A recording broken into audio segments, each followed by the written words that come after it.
நாடாளுமன்ற தொகுதி மறுவரை என்பது தமிழ்நாட்டிற்கு எந்த வகையிலும் பாதிப்பையும் இழப்பையும் ஏற்படுத்திவிடக்கூடாது. இப்போ மக்கள் தொகை அடிப்படையில் மறுவரைன்னு சொன்னா தமிழ்நாட்டுக்கு நாடாளுமன்ற தொகுதியினுடைய எண்ணிக்கை குறையும்.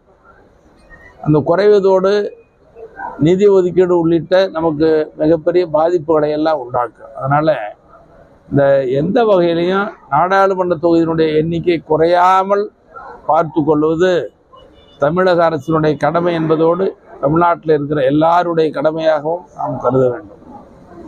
நடுவண் அரசும் தமிழ்நாட்டினுடைய உரிமையை எந்த வகையிலும் குறைத்து விடக்கூடாது என்பதில் பாட்டாளி மக்கள் கட்சி உறுதியாக இருக்கும்.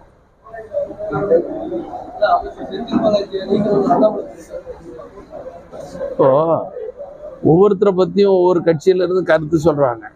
இந்த கருத்து ஏன் சொல்கிறீங்கன்னு அவங்கள தான் கேட்கணும். இன்னொருத்தர் சொன்ன கருத்துக்கு நம்ம பதில் சொல்ல முடியாதுங்க. யார் சொன்னாங்களோ அவங்கள தான் நீங்கள் கேட்கணும். நீலமலை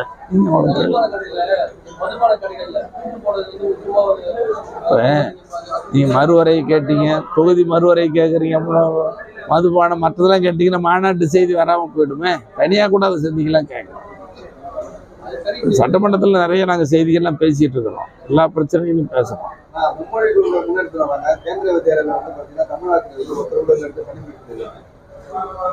இதில் இதுவும் சொன்னோம்னா நிறைய செய்தி திசை மாறி போவோம்.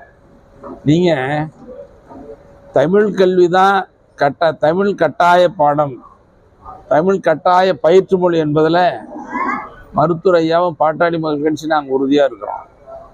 இன்னைக்கு இந்தியாவில் எந்த மாநிலத்திலையும் சரி அல்லது உலகத்தில் எந்த நாட்டிலையும் தாய்மொழி படிக்காமல் பட்டம் வாங்கிட்டு போக முடியாது. ஆனால் நம்ம தமிழ்நாட்டில் அந்த நிலைமை இருக்குது. அதுக்கு என்ன காரணம்னு சொன்னால் பாட்டாளி மக்கள் கட்சி தொடர்ந்து சட்டமன்றத்தை வலியுறுத்தி பேசி மருத்துவர் ஐயா அவர்களும் அழுத்தம் கொடுத்து அந்த தமிழ் கட்டாய பாடமாக கொண்டு வந்தாங்க.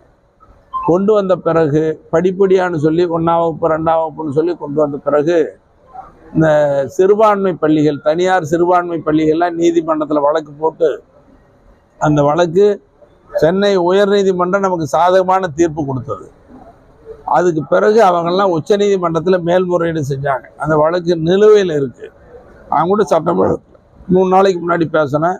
அந்த வழக்கை விரைந்து முடித்து தமிழ் பாடமொழியாக கட்டாயமாக்க வேண்டும், பயிற்று மொழியாக்க வேண்டும் அப்படின்னு சொல்லிலாம் பேசியிருக்கிறோம். அரசியல் தரப்புலையும் நான் கட்டாயம் உச்சநீதிமன்ற வழக்கு விரைஞ்சு முடிக்கிறேன்னு சொல்லியிருக்கிறாங்க.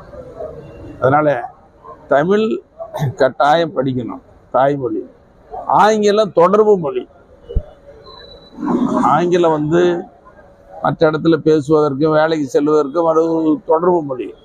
வேறு மொழி வேணும்னா நீங்கள் உருதா, பிரெஞ்சா, ரஷ்யன் எந்த மொழி வேணுனாலும் நீங்கள் படிச்சுக்கோங்க, வேண்டான்னு சொல்லலாம். ஆனால் தமிழ் கட்டாயமாக படித்தா ஆங்கிலம் ஒரு தொடர்பு மொழி.